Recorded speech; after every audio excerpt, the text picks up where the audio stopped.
கும்பம் ஜூன் மாத பலன். எண்ணெய் வதைப்பது கொடுமை. ராசிநாதன் ஆன சனி பகவான் தன் சொந்த வீட்டில் ஆட்சி. விரயத்திற்கு உரிய சனி பகவான் ராசியில் ஆட்சி. ராசிக்கு 2ஆம் இடமான தனஸ்தானத்தில் ராகு பகவான். அது ஒரு காலபுருஷ தத்துவப்படி 12ஆம் இடம் ஆகி மீனம் ஆகிறது. இது ஒரு வெளிநாடு செல்வதற்கான ஸ்தானம். 8ஆம் இடத்திலே கேது பகவான் அமர்ந்துள்ளார். தைரியஸ்தானத்திலே செவ்வாய் தன் சொந்த வீட்டில் ஆட்சி பலம். தொழில் ஸ்தானமான 10ஆம் இடத்துக்கு 6இல் ஆட்சி பலம். தொழிலுக்காக வெளிநாடு செல்லும் யோகம். 4ஆம் இடமான சுகஸ்தானத்திலே களத்திரஸ்தானத்தின் அதிபதியான சூரியன் அமர்வு. எண்ணம் ஸ்தானத்தின் அதிபதி புதன். திடீர் அதிர்ஷ்டம் ஸ்தானத்தின் அதிபதி புதன் 4ஆம் இடமான சுகஸ்தானத்தில். எண்ணங்கள் அனைத்தும் வெற்றியோடு அமையும் நிலை. தனஸ்தானத்திற்கும் குடும்பஸ்தானத்திற்கும் அதிபதியான குரு சுகஸ்தானத்திலே அமர்வு. எல்லாவிதமான லாபங்களும் கிடைக்கும். ஸ்தானமான 11க்கு அதிபதியான குரு சுகஸ்தானத்தில். இது ஒரு மிக நல்ல அமர்வு. பாக்கியஸ்தானத்தின் அதிபதியான சுக்கிரன் 4ஆம் இடமான சுகஸ்தானத்தில் அமர்வு. சூரியன், புதன், குரு, சுக்கிரன் 4 கிரகங்கள் சுகஸ்தானத்தில். கேந்திர பலம் பெற்ற நிலை. 10/6/2024 புதன் தன் சொந்த வீட்டில் எண்ணம் ஸ்தானத்தில். 14/6/2024 சுக்கிரன் மிதுன வீட்டில். புதன் சுக்கிரன் சேர்க்கை. 5/9 சம்பந்தம் 5ஆம் இடத்தில். அற்புதம். 15/6/2024 சூரியன் மிதுனத்தில் வருகை. சூரியன் புதன் சுக்கிரன் சேர்க்கை 5ஆம் இடத்தில்.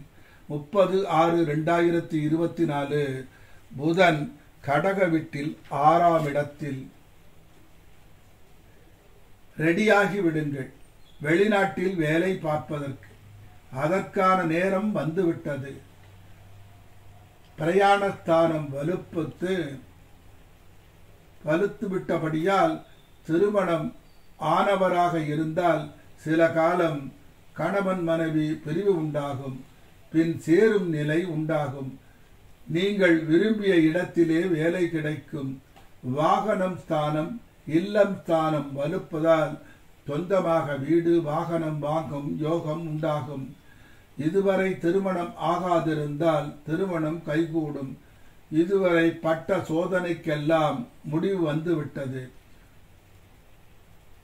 உங்களை கரை சேர்க்க குரு பகவானும் சுக்கிர பகவானும் ரெடியாகிவிட்டார்கள். 8ஆம் இடம் வலுப்பெறுவதால் அண்டம் படர்ந்து அணுவை பிளந்து அன்பில் நிறைந்த இறைவன் கருணை மழை பொழியப் போகிறார். 2ஆம் இடத்திலும் 8ஆம் இடத்திலும் ராகு கேது இருப்பதால் ஓம் நாகராஜாய வித்மகே சப்குச் ரவனாய தீமகி தன்னோ சர்ப்ப பிரசோதயாத். ஓம் சர்ப்பராஜாய வித்மகே பத்மஹஸ்தாய தீமகி தன்னோ வாசுகி பிரசோதயாத்.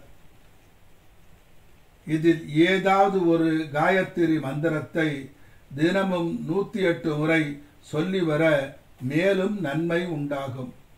வாசுகி காயத்ரி மந்திரம் ஜெபம் செய்யவும். நாகராஜா காயத்ரி மந்திரம் 108 ஜெபம் செய்யவும். விரய செலவு பிரயாண செலவு கூடும். எச்சரிக்கை அவசியம். எடுக்கும் காரியங்கள் தாமதமாகி பின் வெற்றி நிச்சயம் தரும். நல்ல தகவல் வரும். கணவன் மனைவி கருத்து வேறுபாடு வந்து சரியாகும். யோகதசா நடப்பவருக்கு சிறப்பாக இருக்கும். சரியான தசா நடக்காதவருக்கு கண்களில் கண்ணீர் வருதே என்ற நிலை உருவாகும். உள்ளம் எப்போதும் உடைந்து போகக்கூடாது. 1000 தடைகள் வந்தாலும் தகர்த்தெறிந்து வெற்றி காண்பாய். யாரிடமும் வம்பு தும்பு வச்சிக்காதே.